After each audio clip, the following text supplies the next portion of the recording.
Lebih baik kamu mati. Kisah nyata Martin Pistorius. Bayangkan kamu terbangun, tapi tak bisa bergerak. Kamu bisa melihat, mendengar, dan merasakan segalanya. Tapi tubuhmu seperti penjara. Kamu berteriak sekuat tenaga, namun tak ada suara keluar. Itulah yang dialami Martin Pistorius. Martin adalah anak yang ceria dan cerdas. Namun di usia 12 tahun, hidupnya berubah total. Ia tiba-tiba jatuh sakit, demam tinggi, lalu tubuhnya perlahan melemah. Dokter tak tahu pasti penyebabnya. Beberapa menyebut meningitis, sebagian lagi menduga kerusakan saraf otak. Dalam waktu singkat, Martin kehilangan kemampuan untuk bergerak dan berbicara. Tubuhnya lumpuh total, dan ia didiagnosis dalam kondisi vegetatif permanen. Artinya, ia tampak hidup, tapi tak sadar. Kedua orang tuanya terpukul. Setiap hari, ibunya merawat Martin,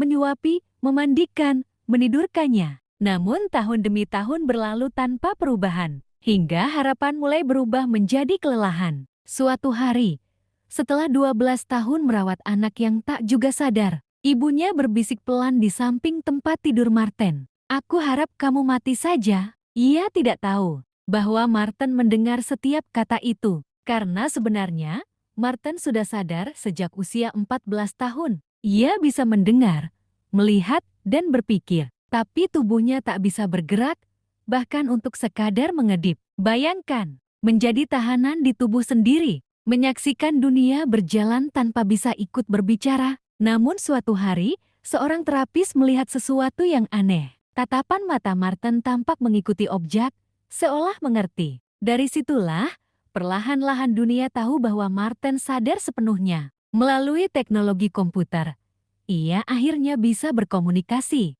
Dan salah satu momen paling mengharukan adalah ketika ibunya bertanya, "Martin, kamu mau makan apa untuk makan malam?" Untuk pertama kalinya, ia menjawab lewat alat suara. "Spaghetti bolognese." Sang ibu terdiam. Air matanya menetes. Dan malam itu juga, ia benar-benar memasakkan spaghetti untuk anaknya. Martin berkata, "Mungkin terdengar sepele, tapi bagi saya, itu luar biasa. Itu tanda bahwa hidup saya benar-benar kembali." Martin memaafkan ibunya. Ia tahu, saat ibunya mengucapkan kalimat itu dulu, bukan karena benci tapi karena kelelahan dan rasa putus asa. Kini, Martin menulis buku berjudul Ghost Boy, sebuah kisah nyata tentang kesadaran, ketabahan, dan kekuatan memaafkan. Ia belajar hidup kembali, bahkan menikah. Dan pesannya sederhana tapi dalam. Jangan pernah menganggap seseorang tak sadar hanya karena mereka diam. Kadang,